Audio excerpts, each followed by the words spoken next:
Hey guys, how are you? Today's video is going to be a little bit different. I wanted to talk a little bit about my personal experience with cholesterol and statin medication. And I'm going to start right after this.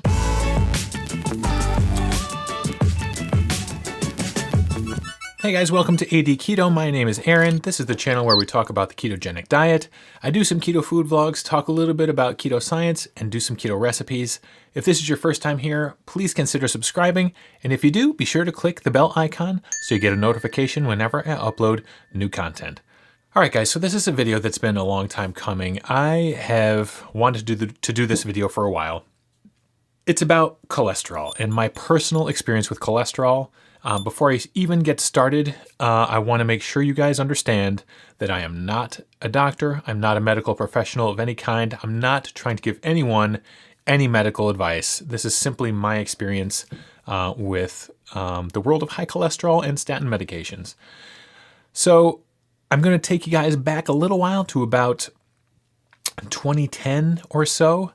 I went for routine blood work. I, at this point, was at about age 35, 36, and my cholesterol came back as pretty high. It was around 300 total. And my doctor put me on atorvastatin medication, 20 milligrams.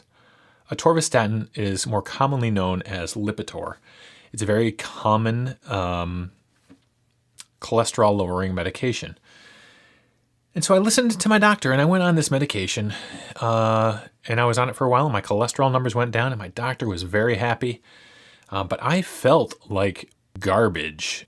My joints hurt and I had sort of a brain fog and I didn't even put two and two together. I didn't even think for a second that it was the atorvastatin that was giving me these side effects.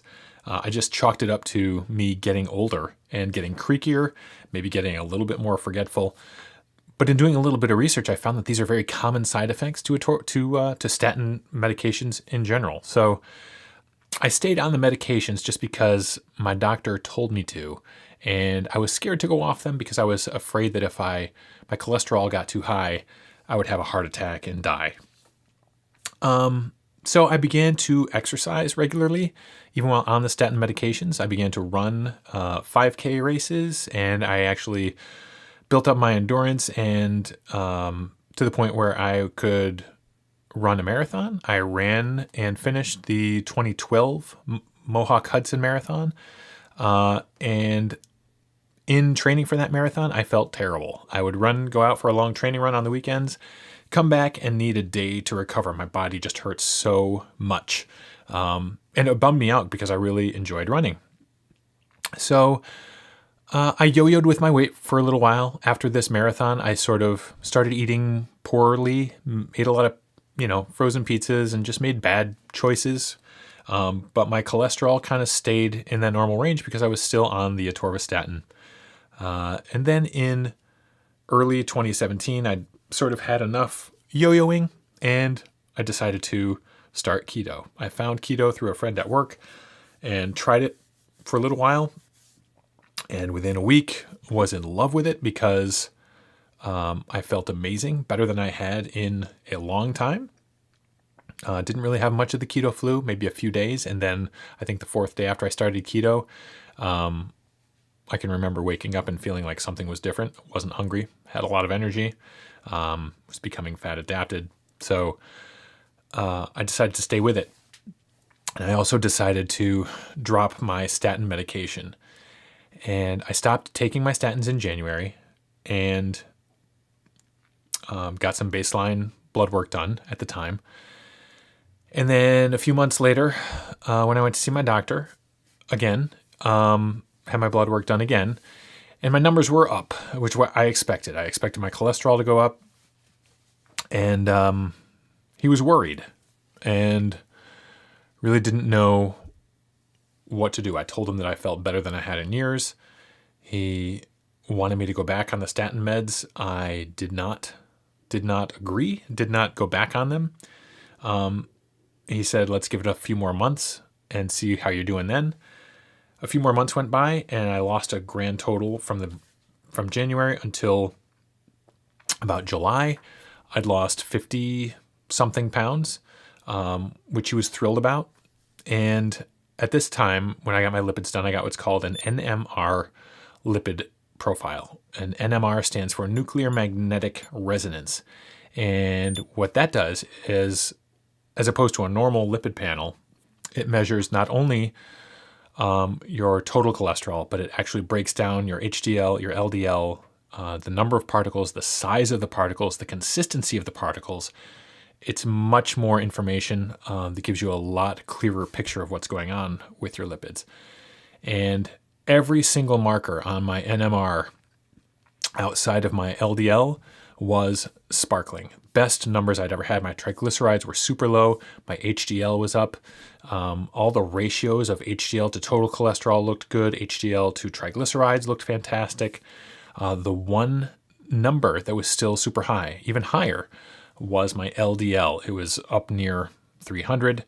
My GP didn't really know what to make of that, so he sent me to a cardiologist. And the cardiologist ran some tests on me, did an echo, not an echocardiogram. They basically listened to my heart to test for abnormalities. Everything was cool there. They put me on a treadmill stress test and had me run. I remember I had fasted all that day and told them I was fasted, and they didn't think I would last long. And I ended up going for like 25 minutes, and every 5 minutes they would increase the pace and incline of the thing. So I ran like an idiot on that thing for a while, did well on that. And then I went for the thing that I was very excited to go for. The third test that I went for at the cardiologist's office was called a calcium scoring test. And a calcium scoring test was the granddaddy test that I wanted done because it doesn't measure for markers that may or may not be indicative of cardiovascular disease like cholesterol. It actually measures actual heart disease in your arteries, in your heart. It measures the actual calcium. And the way that it's scored is that it starts at 0 and goes all the way up to 1,000. 0 being zero risk. There's 0 calcium in your arteries and heart. 1,000 is, dear God, how are you still alive? So there's a pretty wide spectrum there. And my score came back as a 14. So I was hoping for 0, but 14 is still pretty good, all things considered. And I was very excited. But my cardiologist wanted to put me back on a statin, and I refused. So I stayed on keto and stayed off the statin meds, dropped another 10 pounds. So by the time November of 2017 rolled around, I had lost a grand total of 65 pounds. And I went back in and had some more blood work done, had an NMR profile done. Similar numbers came back, sparkling across the board, really, really fantastic numbers, except for that pesky LDL. And my GP referred me to a low-carb doctor, something that I didn't even knew existed here in Albany, in the Albany area. But I went to see this guy today. He knew what keto was. He knew what low carb was. He knew what it meant to be fat adapted. I answered a lot of the questions he had with answers that I don't think he expected to hear, because I've been doing this for 11 months. I kind of have learned a lot of things and read up on some things and knew what I was doing.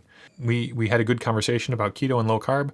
However, his whole thing is using keto to transition people to a Mediterranean diet. He's had a lot of success getting people on Mediterranean diets, which is more less fat and more protein. And, he gave me the line that I was dreading, that I knew I would probably hear, is that, keto is great for when you're just starting out. But as far as maintaining, it's not really something that can get maintained long term. And I know this to be false. So we talked a little bit about my LDL and how, even though my calcium score was good, it wasn't 0, even though all of my numbers looked good, except that LDL. And even though my weight is where it was when I was 21 years old, he suggested that I eat fewer marbly cuts of meat. He suggested that I lower my saturated fat.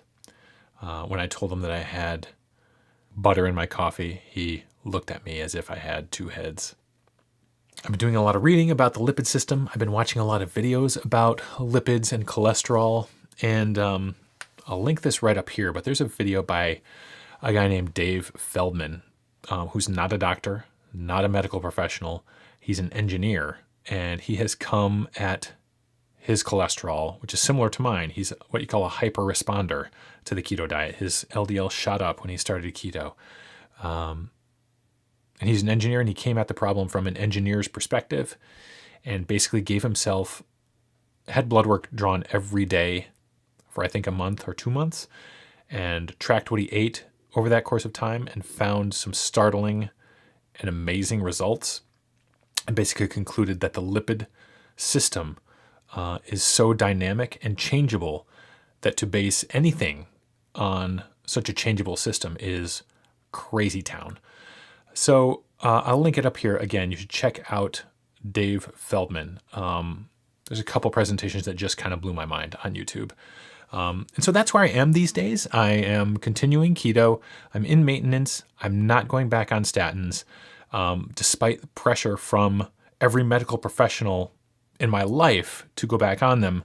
I'm not going on them, both for personal reasons, the reasons that I've said before, that I had some issues with them, some side effects, some achiness, some foggy headedness that I don't want to experience again, but also an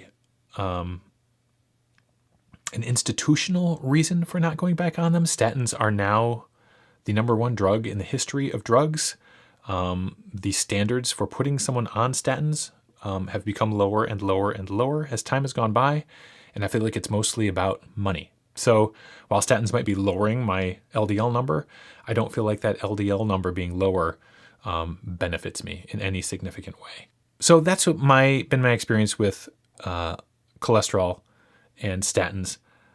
I appreciate if you've listened to me ramble for this last 15 minutes or so. I know that this is not really the kind of video that I normally do, but I really wanted to talk about it. I feel pretty strongly about it, and that's where I am. So let me know if any of you guys have had similar experiences. I know that in general, cholesterol does go up when you start keto, kind of no matter what, just based on the fact that you're using fat for energy. Fat is being mobilized throughout your body. More cholesterol is going to show up in your blood regardless. But let me know. Let me know what your experience has been with this stuff. I'd love to hear from you and love to chat about it. It's something that I really needed to talk about, and I hope it benefits somebody, or I hope somebody can identify with it. And that's going to wrap it up for this week. So I thank you for watching. Please consider subscribing if you haven't already. I hope you have a fantastic day, and I will see you